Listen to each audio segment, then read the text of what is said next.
देवेंद्र फडणवीस ने मुझे कई बार बताया कि अनिल देशमुख साहब, आपके केस में कुछ दम नहीं है, हमको मालूम है, हमको आपको मदद करना है। मेरा ठीक है, अच्छी बात है, आपको सब मालूम है, असलियत मालूम है, तो आप मदद कीजिए।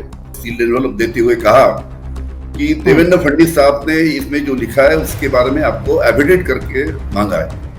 मैं भी चौंक गया, मतलब ये ऐसा क्या ये लिफाफे में ऐसे 4 मुद्दे उन्होंने मुझे टाइप करके एनवलप में भेजे थे और वो चाहते थे कि मैं उसका एफिडेविट कर दूं। अनिल देशमुख जिंदगी भर जेल में जाएगा, लेकिन किसी के ऊपर झूठे आरोप नहीं लगाएगा। आदित्य ठाकरे ने शराब पी और शराब पी के उसने दिशा सैलियन के ऊपर रेप किया और दिशा सैलियन को उसके बालकनी से उसने ढकेल के उसको मार डाला। ये ऐसा झूठा आरोप मैंने आदित्य ठाकरे के ऊपर लगाना, ऐसा एफिडेविट मैंने करके देना कि अनिल देशमुख साहब, आप गृह मंत्री हो, बम्बई महानगर पालिका के चुनाव आ रहे हैं, उसमें मुझे पैसे की जरूरत पड़ेगी, तो आप 300 करोड़ रुपए मुझे जमा करके दो। ऐसा झूठा आरोप मैंने उद्धव ठाकरे के ऊपर लगाने का एफिडेविट करके देना। जिस दिन मैंने झूठा एफिडेविट करने से इनकार कर दिया, उसके दूसरे दिन सुबह 6 बजे मेरे यहाँ ईडी की पहली रेड, सीबीआई की उसके बाद मेरी रेड, ऐसी लगातार करीबन 130 रेड मेरे यहाँ करवाए। ये मैं इस प्रकार का एफिडेविट करके देता था। आज उद्धव जी ठाकरे, इनकी क्या, उनको जेल में जाना पड़ता, आदित्य ठाकरे को जेल में जाना पड़ता। झूठे आरोप लगा के इस प्रकार की राजनीति करना, इस प्रकार को किसी को तकलीफ देना है। मैंने सोचा कि मैं नहीं, अनिल देशमुख जिंदगी भर जेल में जाएगा, जिंदगी भर जेल में जाएगा, लेकिन किसी के ऊपर झूठा आरोप लगाएगा नहीं। वो जब मुझे कोई चैलेंज करेगा तो मेरे पास जो पेन ड्राइव है वो मैं आम करूंगा, जनता के सामने लाऊंगा, उसका नाम भी मालूम पड़ेगा, उसका चेहरा भी आपको दिखेगा, तो क्या बोल रहा है वो भी दिखेगा। दोस्तों नमस्कार, और आप सभी का एक बहुत ही महत्वपूर्ण इंटरव्यू में बहुत बहुत स्वागत है। मेरा नाम है सोहित मिश्रा।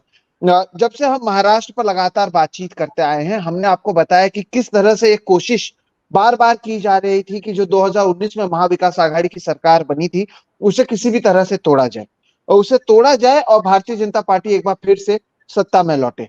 हमने इससे पहले भी, आपको याद होगा, हमने जिक्र किया था 2 ऐसे लोगों का, खास तौर पर जिन्हें इतना दबाव बनाया गया, उन्हें जेल में डाला गया था, जिन पर दबाव बनाया गया था इस सरकार को तोड़ने के लिए, लेकिन उन्होंने इस सरकार को तोड़ने से मना कर दिया और वो जेल चले गए।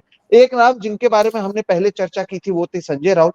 लेकिन इस सब के बीच एक बहुत ही अहम शख्स, और जैसे कि आप नीचे देख भी रहे हैं, जो लगभग 13 महीनों तक वो जेल में रहे, लेकिन उन्होंने सरकार तोड़ने में मदद नहीं की। आज वो हमारे साथ जुड़ रहे हैं। आज हमारे साथ इस इंटरव्यू में जुड़ रहे हैं महाराष्ट्र के पूर्व गृह मंत्री और एनसीपी के नेता और विधायक अनिल देशमुख जी। बहुत बहुत स्वागत है सर आपका हमारे चैनल पर। सबसे पहले मैं दर्शकों को बता दूं कि दोस्तों, महाराष्ट्र में एक प्रेस कॉन्फ्रेंस हुई। ये प्रेस कॉन्फ्रेंस श्याम मानव जी ने की। अब जिनको श्याम मानव के बारे में नहीं पता है, वो अखिल भारतीय अंधश्रद्धा निर्मूलन समिति के अध्यक्ष हैं। उनकी ये प्रेस कॉन्फ्रेंस बहुत ही महत्वपूर्ण रही, जिसमें उन्होंने एक बहुत बड़ा आरोप और दावा किया है। उन्होंने ये कहा है कि जब महाविकास आघाड़ी की महाराष्ट्र में सरकार थी और अनिल देशमुख सर जब यहाँ पर गृह मंत्री थे, तब इन पर दबाव बनाया गया। इनके पास कुछ एफिडेविट्स भेजे गए, उसमें ऐसी कई चीजें लिखी गई थी जिस पर आज हम चर्चा करने वाले हैं, जो बहुत ही शॉकिंग है। और उसके जरिए कोशिश की गई महाराष्ट्र में महाविकास आघाड़ी की सरकार को तोड़ने की। और जो बात सामने आई है वो बहुत ज्यादा शॉकिंग है दोस्तों, इसलिए मुझे लगा कि सर से बातचीत करनी चाहिए। सर बहुत बहुत स्वागत है सबसे पहले आपका हमारे इस चैनल पर। अगर आप बताएं, आप जब गृह मंत्री थे, ये बात आप 2019 में जब सरकार बनी, आप गृह मंत्री बने, तब से लगातार दबाव था कि इस सरकार को किसी भी तरह से तोड़ना है। हमने देखा है कि राज्यपाल ने क्या कुछ महाराष्ट्र में किया था। क्या हुआ था आपके पास? ये जो सामने ये जो दावे आए हैं कि कुछ एफिडेविट्स आए थे, आपको साइन करने कहा गया था, आपने नहीं किया, आपको ईडी सीबीआई हर तरफ से दबाव बनाया गया। क्या है ये पूरा मामला? अगर इसके बारे में सर आप बता सकें।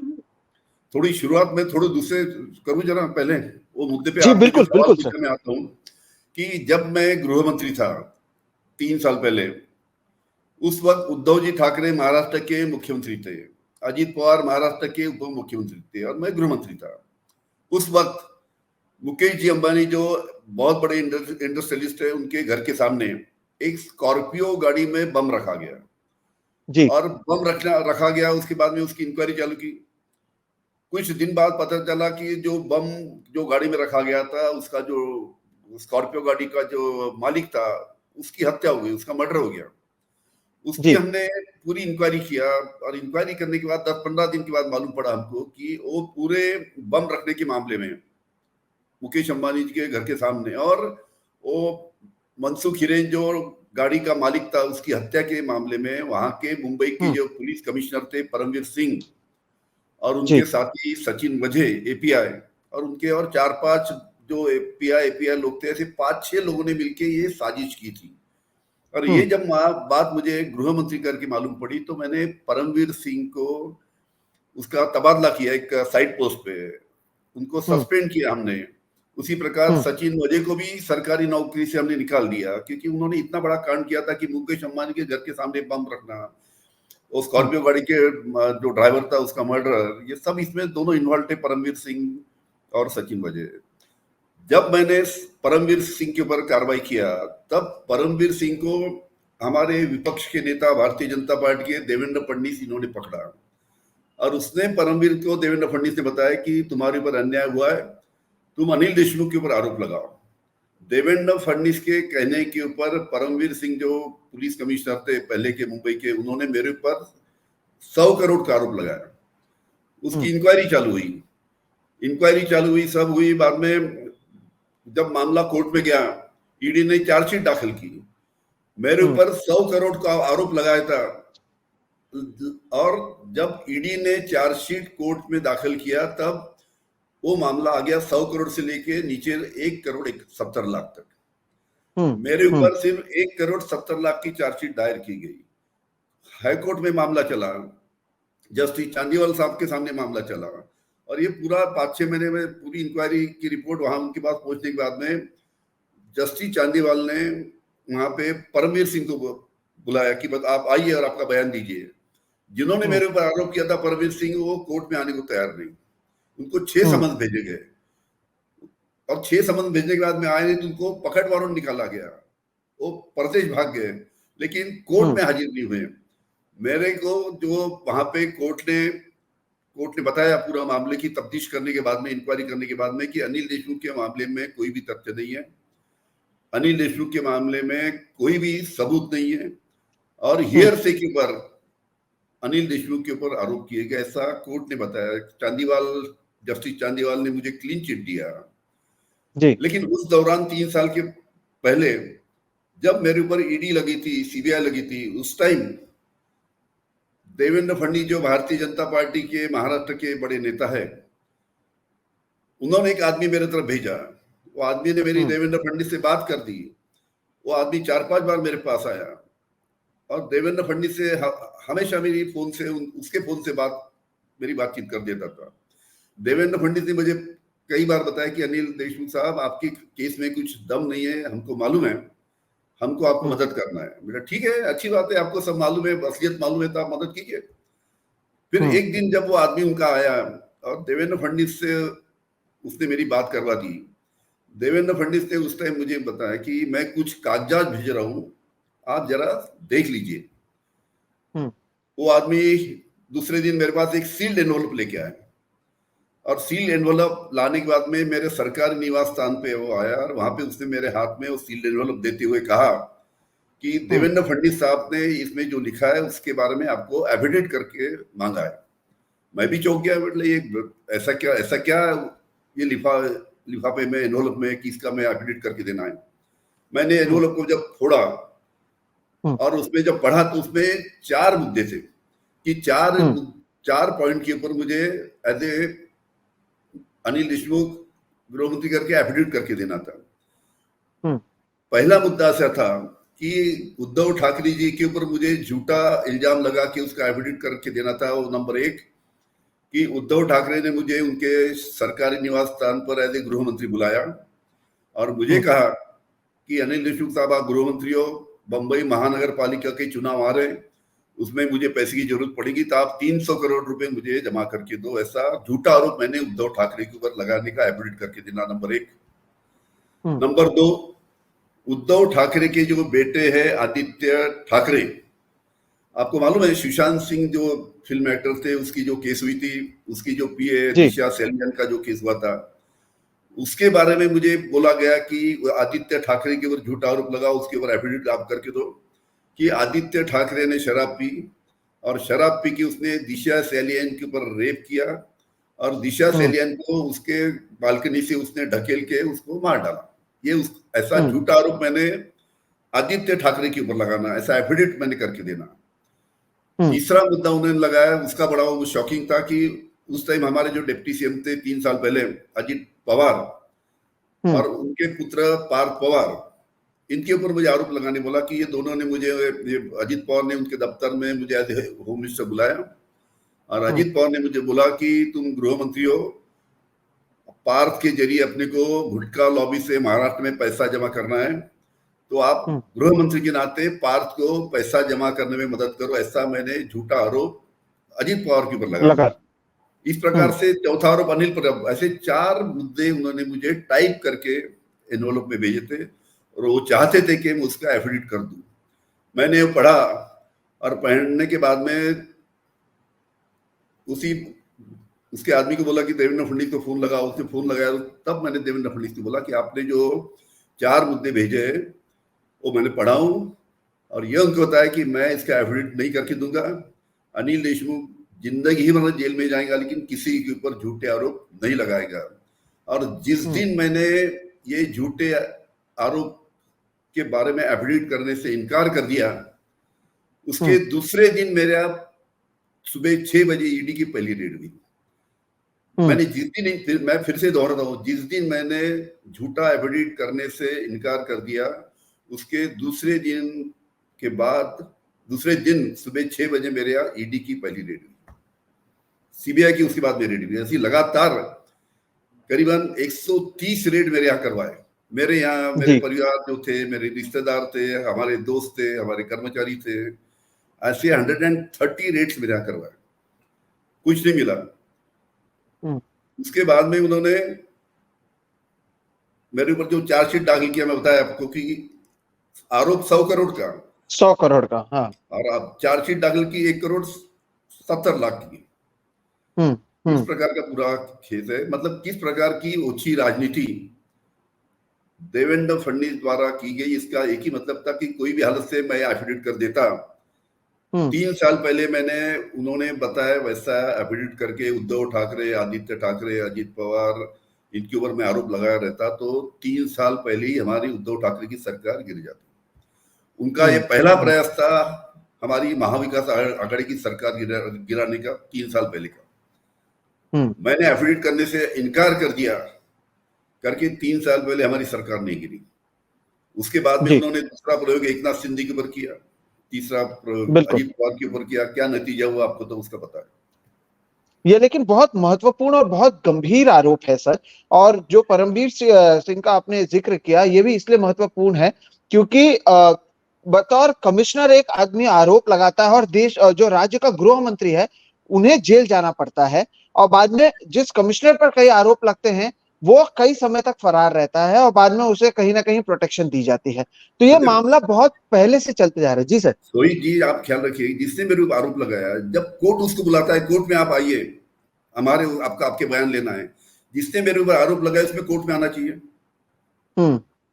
6 बार उसको समन भेजे परमवीर सिंह को, लेकिन 6 बार समन भेजने के बाद में कोर्ट में नहीं हुआ, आज नहीं हुआ। चांदीवाल साहब ने भी जस्टिस चांदीवाल ने उसका अरेस्ट वारंट निकाला, परदेश भाग गया। मतलब देवेंद्र फडणवीस ने परमवीर को जबरदस्ती पकड़ के मेरे ऊपर आरोप करने लगा है, लेकिन जब मौका आया कोर्ट में जाने का तो वहां पे हाजिर नहीं हुआ। और वहां से उसने बाहर से, प्रदेश से उसने एफिडेविट करके दिया, परमवीर सिंह ने हाईकोर्ट में एफिडेविट करके दिया, जस्टिस चांदीवाल के सामने एफिडेविट करके दिया।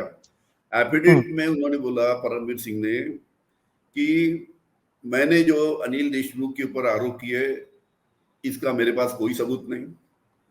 अनिल देशमुख के ऊपर मैंने आरोप किए ये हियर से के ऊपर किए और इसके बारे में मुझे कोर्ट में आके कुछ बोलना नहीं। इस प्रकार का एफिडेविट उसके वकील के जरिए उसने कोर्ट में दिया। जी बिल्कुल, और इस पर चर्चा करनी भी चाहिए, और आप लगातार, हमने भी इस पर बात की है, आप भी लगातार बोलते रहे हैं। लेकिन सर, जो चीजें आपको करने कही गई थी कहीं ना कहीं वही हुआ महाराष्ट्र में। यानी एकनाथ शिंदे कई विधायकों के साथ चले गए, पहले सूरत गए, गुवाहाटी गए, फिर गोवा गए, फिर सरकार बदली, फिर अजित पवार चले गए। आज तक आदित्य ठाकरे पर यह आरोप लगाते रहते हैं बीजेपी के कुछ लोग, दिशा सालियान वाले मुद्दे की। उद्धव ठाकरे और आदित्य ठाकरे पर यह कहीं ना कहीं आरोप लगाकर या आपके जरिए उनकी कोशिश थी कि कम से कम जो ठाकरे परिवार है, जो कांग्रेस एनसीपी के साथ गया है, उन्हें भी जेल में डाला जाए। अजित पवार का भी नाम जोड़ा गया और अनिल परब का भी नाम जोड़ा गया। बहुत ज्यादा कहीं ना कहीं आप पर प्रेशर बनाने की कोशिश की गई होगी और दोनों पिता पुत्र को जेल में डालने की बात की गई। ये बहुत बड़ा कहीं ना कहीं खुलासा आप करते हुए दिख रहे हैं। बिल्कुल बिल्कुल, मतलब इस प्रकार की ओछी राजनीति कभी महाराष्ट्र ने देखा नहीं। मतलब मेरे जरिए मेरे ऊपर प्रेशर डाल के कि ईडी सीबीआई के बारे में आपको हम इसमें कोई आपको तकलीफ नहीं होगी, मेरे ऊपर प्रेशर डाल के उन्होंने पूरी कोशिश किया कि उद्धव ठाकरे के ऊपर मैं आरोप करूं, उनको तकलीफ में लाऊं, आदित्य ठाकरे के ऊपर झूठा आरोप करूं, उनको तकलीफ में लाऊं। इस प्रकार की पूरी कोशिश देवेंद्र फडणवीस द्वारा की गई। मेरा सवाल यहाँ पर यह है कि आपने क्यों, क्योंकि जो श्याम मानव जी ने प्रेस कॉन्फ्रेंस किया उसमें यह भी कहा गया कि आप इतने डिस्टर्ब हो गए थे कि आत्महत्या के बारे में भी आपने सोचा और आपने कहा कि आप जेल जाने को तैयार हैं लेकिन आप ये नहीं करेंगे। ऐसा क्यों हुआ सर? और उसके बावजूद आप जब बाहर निकले, हमने देखा कि जेल की डर से कई लोग जो है अब सरकार में शामिल हो चुके हैं। ऐसा भी नहीं हुआ कि आप अजित पवार के खेमे में गए, आप अभी शरद पवार के साथ हैं, विपक्ष में मौजूद है। क्यों आपको लगा कि ऐसा करना चाहिए? एक आसान एक ऑप्शन आपके सामने था।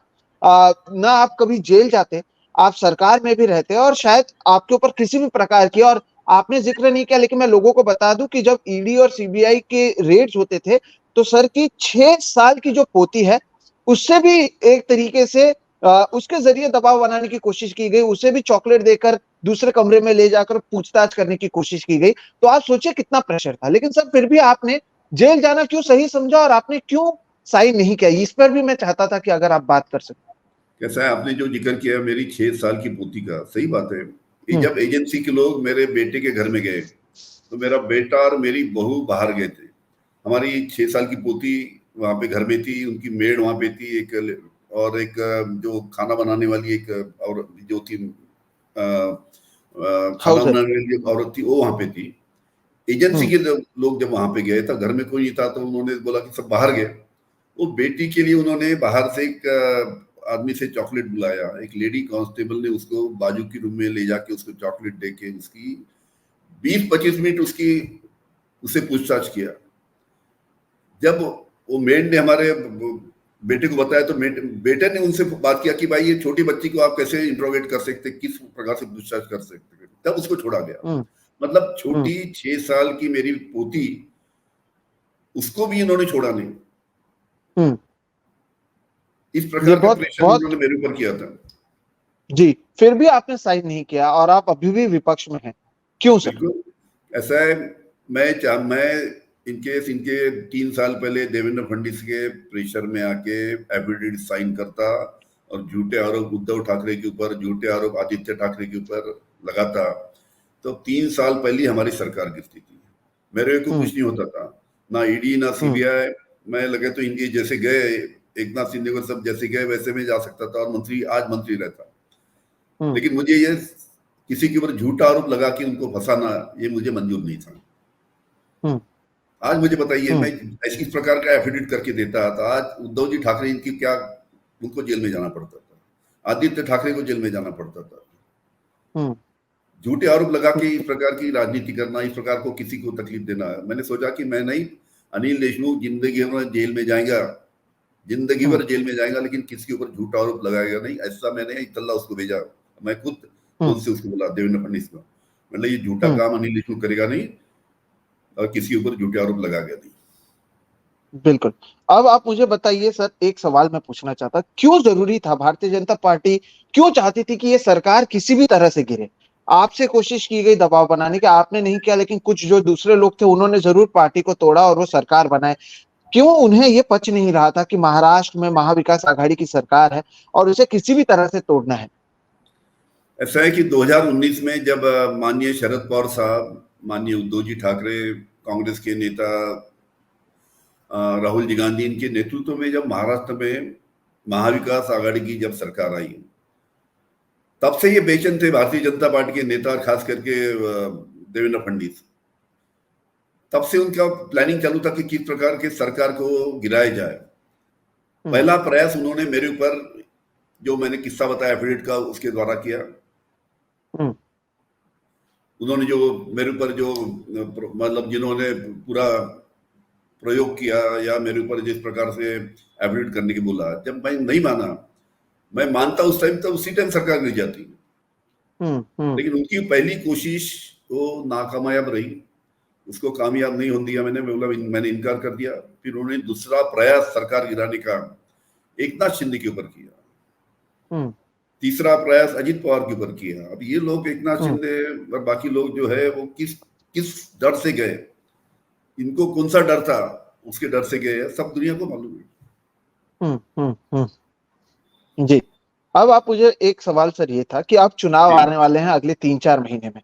जब ये बातें सामने आई हैं, तो देवेंद्र फडणवीस ने कहा कि क्योंकि चुनाव आ रहा है इसलिए ये बातें सामने आई है। जबकि एक सच्चाई दोस्तों को ये बताऊं कि आपने एफिडेविट का जिक्र 2022 में भी किया। एफिडेविट में क्या लिखा है वो जरूर हमें आज पता चल पाया है, लेकिन आपने ये जरूर कहा था कि आपको दबाव बनाने के लिए एफिडेविट भेजे गए थे। वो आपने पहले भी कहा था। तो चुनावों से पहले अब जब ये बातें आई है, तो अब एक बार नया आरोप आप पर लगा है कि आपने शरद पवार, उद्धव ठाकरे, इनके बारे में कई सारी चीजें कही है। ये देवेंद्र फडणवीस का कहना, उन्होंने कहा है कि उनके पास रिकॉर्ड मौजूद है इस चीज का। तो और एक तरीके से आपको धमकी भी दी कि जो मुझसे, मेरे मराठी में कहा कि जो मेरे नाद में लगता है मैं उसे छोड़ता नहीं हूं। तो एक खुली धमकी भी दी। इसे आप किस तरह से देखते हो? और आप पर भी कहीं ना कहीं अब आरोप देवेंद्र फडणवीस डायरेक्टली लगा रहे हैं। सोई जी, मैं देवेंद्र फडणवीस को चैलेंज करना चाहता हूँ कि जिस प्रकार का जिक्र उन्होंने कल किया कि मेरे पास अनिल देशमुख के खिलाफ में कुछ वीडियो क्लिपिंग्स है, ऑडियो वीडियो जो भी रहे, मेरा जाहिर उनको चैलेंज है कि उन्होंने वीडियो क्लिपिंग जल्द से जल्द जनता के सामने लाना चाहिए। मुझे पता है कोई बड़ी क्लिपिंग नहीं, सिर्फ बयान देने के लिए उन्होंने कहा है। मुझे पूरा 100% मालूम है उनके पास वीडियो क्लिपिंग होंगी, तो उन्होंने जनता के सामने मेरे खिलाफ का वीडियो क्लिपिंग लाना चाहिए, मेरा उनको चैलेंज। जी, और क्या आपके पास कोई सबूत है कि ये जो एफिडेविट की बात की गई है, क्योंकि ये भी उनसे ओर से कहा जा रहा है कि ये केवल अभी कहा जा रहा है, चुनावों से पहले आपने एक प्रेस कॉन्फ्रेंस भी की। आपके पास क्या सबूत मौजूद हैं कि आप भी समय पर उसके बारे में बताएंगे? और ये कौन शख्स था जिसे देवेंद्र फडणवीस आपके पास भेजते थे, जो तीसरा शख्स है, क्या उसका भी खुलासा आप करने वाले हैं? जो शख्स इनका बहुत ही नजदीक वाला था, उसका नाम, उसका पूरा वीडियो, मेरे को कोई चैलेंज करेगा कि अनिल देशमुख ने जो एफिडेविट के बारे में जो देवेंद्र फडणवीस के ऊपर आरोप लगाए वो झूठे हैं, वो जब मुझे कोई चैलेंज करेगा तो मेरे पास जो पेन ड्राइव है वो मैं आम करूंगा, जनता के सामने लाऊंगा। उसका नाम भी मालूम पड़ेगा, उसका चेहरा भी आपको दिखेगा, वो क्या बोल रहा है वो भी दिखेगा। यानी पेन ड्राइव में आपके पास सारी वीडियो और जानकारी मौजूद है, आप ये कह रहे हैं? सारी जानकारी है, लेकिन मेरे को कोई चैलेंज नहीं कर रहा कि वो वीडियो बताएगा। बिल्कुल। और ये बातें दोस्तों आप समझिए इसलिए गंभीर हैं क्योंकि महाराष्ट्र के पूर्व गृह मंत्री को अगर कोई दबाव बनाने की कोशिश कर रहे हैं, आपके स्टेट में आप सरकार में नहीं थी भारतीय जनता पार्टी, लेकिन क्योंकि केंद्र में थी, तो केंद्रीय जांच एजेंसियों का इस्तेमाल करना, ये कहना कि आप साइन करें क्योंकि हमें सरकार को गिराना है। आप सोचिए, ऐसे आरोप लगाने कहना कि आदित्य ठाकरे ने दिशा सालियान का रेप किया, उसे मार दिया, उस पर साइन करने कहना, ये किस लेवल की राजनीति है? अनिल सर, आपसे ये जानना चाहेंगे, आप सदियों से, या मैं कहूं कि कई दशकों से आप राजनीति में हैं, क्या इस तरह की राजनीति इससे पहले हुई है? लोग विपक्ष में रहते थे, सत्ता में रहते थे, और आपके ऊपर आरोप जिन्होंने लगाया उनके ऊपर कार्रवाई नहीं होना, यानी ये भी एक आयरॉनिक बात है कि कमिश्नर गृह मंत्री पर आरोप लगाते हैं और गृह मंत्री को जेल जाना पड़ता है, लेकिन उस कमिश्नर के ऊपर कुछ नहीं होता है। क्या ऐसी राजनीति आज से पहले कभी आपने देखी है, और इस राजनीति को आप किस तरह से देखते हैं? महाराष्ट्र में इस प्रकार की ओछी राजनीति सत्ता के लिए, पावर के लिए कभी नहीं हुई। जिस प्रकार से मेरे ऊपर परमवीर सिंह जो सीपी थे, कमिश्नर पुलिस थे, उन द्वारा आरोप लगाया गया। अरे उसने आरोप लगाया थे, कम से कम कोर्ट के सामने आके, जब उसको बुलाया गया कोर्ट के सामने, तो उसने आके अपना बयान देना चाहिए। बयान भी नहीं दे रहा, भाग गया, क्योंकि उसको पता था क्या मैं कोर्ट के सामने बोलूं करके। मतलब, और जिस प्रकार से मेरे ऊपर प्रेशर लाके उद्धव ठाकरे के ऊपर मैं आरोप लगाऊं, आदित्य ठाकरे के ऊपर आरोप लगाऊं, उस टाइम के हमारे डिप्टी सीएम अजीत पवार, उनके ऊपर आरोप लगा हुआ। अच्छी अभी तो नई डेवलपमेंट होगी, अजीत पवार अभी तो साथ में बैठे, लेकिन 3 साल पहले वही अजीत पवार के ऊपर इन्होंने मुझे आरोप करने के लिए लगाया करने था। कहा था और मैंने जी। ये बात बाहर आने के बाद अजीत पवार को बोली थी कि अजीत दादा, आपके ऊपर इन्होंने मुझे ये इल्जाम लगाने की बोला था। तो ये उनका आपके रिस्पॉन्ड क्या मालूमात के था, लिए मैं क्योंकि अब बताता तो वो, हूँ। लेकिन वो अब सरकार में, तब उन्होंने क्या अभी कहा था और क्या उनके तब। सरकार में भी बैठे देवेंद्र फडणवीस ने हम्म जिनके ऊपर आरोप लगाने बैठा है, बोला था मुझे अजीत पवार, अभी उनकी सरकार में बैठे। हम्म 3 साल पहले तो क्या उन्हीं के सर, ऊपर आरोप ने लगाया था। अब 3 साल में उस इतने समय चेंजेस हुए। उस समय क्या आपने ये पवार साहब को, शरद पवार जी को और अजीत दादा दोनों को इस बारे में बताया था कि आपने जेल जाना पसंद किया, और बाद में आपने अजीत पवार को इसके बारे में बताया? इसके बारे में पवार साहब को भी जानकारी है, उद्धव जी को भी जानकारी है, और अजीत पवार को भी जानकारी है। हम्म और जब मैंने ये अजीत बहुत पवार साहब को महत्वपूर्ण जब मैंने ये सब किस्सा मैंने अजीत पवार साहब को बताया, कि बोले, मैंने यहाँ तक उनको बोला कि अजीत पवार साहब, आपने और देवेंद्र फडणवीस ने मिलकर इकट्ठा मिलकर सीएम और डिप्टी सीएम की शपथ ली थी, है और वही 2019 में। हाँ। वही देवेंद्र फडणवीस आपके ऊपर मुझे आरोप लगाने की बोल रहा। हम्म ऐसा जब मैंने बोला तो बड़े सख्ते में आ गए, बड़े सोच में आ गए। तो बाद में उन्होंने बोला कि अनिल देशमुख साहब, राजनीति में आदमी कुर्सी के लिए कितना भी गिर सकता है, ये उनका जवाब था। बिल्कुल। और अब वो सरकार में साथ में शामिल हैं, तो महाराष्ट्र की राजनीति में पिछले 5 साल में बहुत कुछ हुआ। सर जाते जाते एक जो सवाल है, क्योंकि 4 महीने में अब चुनाव होने वाले हैं, 3 महीने में, अक्टूबर महीने में। अब इस बार आप क्या माहौल देखते हैं? हमने देखा लोकसभा में महाविकास आघाड़ी का बेहतरीन प्रदर्शन रहा, 48 में से 32 सीटों पर उनकी जीत हुई है। अब क्योंकि विधानसभा के चुनाव आने वाले हैं, क्या माहौल आप देखते हैं, और इस चुनाव में क्या कुछ होता हुआ आपको नजर आ रहा है? आपको बताऊं कि ये जिस प्रकार का लोकसभा में हमने 48 में थे 31 सीट्स 31 सीट जीता हमने, अभी विधानसभा के चुनाव हमारे अक्टूबर में होने वाले हैं। इस चुनाव में भी कांग्रेस, राष्ट्रवादी, शिवसेना और हमारे जो मित्र पक्ष हैं, इकट्ठा मिलकर हम चुनाव लड़ रहे हैं। और बहुत अच्छा कॉर्डिनेशन हमारा तीनों पार्टी के बीच में। विधानसभा के अक्टूबर महीने के होने वाले चुनाव में 100% महाराष्ट्र में महाविकास आघाड़ी की सत्ता 100% आने वाली है। बिल्कुल, ये बहुत ही जो बड़ा दावा है वो आपकी ओर से किया गया। लेकिन दोस्तों देखिए, आप सोचिए कि क्या राजनीति है। एक परिवार में जो मुख्यमंत्री हैं और उनके बेटे जो टूरिज्म मंत्री हैं, उन पर आरोप लगाने कहा जाता है। जो महाराष्ट्र के फिलहाल डिप्टी चीफ मिनिस्टर हैं अजित पवार, उन पर आरोप लगाने कहा जाता है। साथ ही साथ अनिल परब, शिवसेना उद्धव ठाकरे में ही वो नेता हैं, उन पर आरोप लगाने कहा जाता है। और जब जो महाराष्ट्र के गृह मंत्री इसका कहते हैं कि वो आरोप नहीं लगाएंगे या वो एफिडेविट पर साइन नहीं करेंगे, अगले दिन सुबह अगर 6 बजे उनके घर पे एजेंसीज पहुंचती हैं, सेंट्रल एजेंसीज, और 130 बार उनके उधर छापे पड़ते हैं, उनके यहाँ पर आते हैं, रेड करते हैं। ये क्या दर्शाता है? ये किस तरह की राजनीति है? और फिर इनकी ओर से ही अदालत में कहा जाता है कि हमने कभी सेंट्रल एजेंसीज का दुरुपयोग नहीं किया है। क्या ये दुरुपयोग नहीं है? ये इस तरह की राजनीति क्या आपने आज से पहले कभी देखी है? सर बहुत बहुत शुक्रिया, आप ना केवल जुड़े, आपने इन तमाम मुद्दों पर बातचीत की। और शायद आज के समय में ऐसे बहुत कम लोग हैं जो जेल जाना पसंद करेंगे, ना कि वो सत्ता पक्ष के साथ रहें, क्योंकि हम देखते हैं कि आजकल किसी को विपक्ष में रहना पसंद नहीं है। मौका मिलते ही वो सत्ता पक्ष में जाते हैं, लेकिन उसके बावजूद आप जेल भी गए और उसके बाद बाहर आने के बाद भी आप विपक्ष में रहते हैं। ये बहुत कुछ दर्शाता है। हाँ, हम आपको बहुत सारी ढेरों बधाई भी देते हैं इसके लिए, और उम्मीद करते हैं कि जो आपकी लड़ाई है, जो लगातार दिसंबर 2022 से जारी है, वो लगातार उसमें आपको जो सच्चाई है वो भी सामने आए। और दोस्तों, आप इसके बारे में क्या सोचते हैं ये जरूर बताइएगा। हमारे साथ अनिल देशमुख सर जुड़े थे। और सर बहुत बहुत शुक्रिया।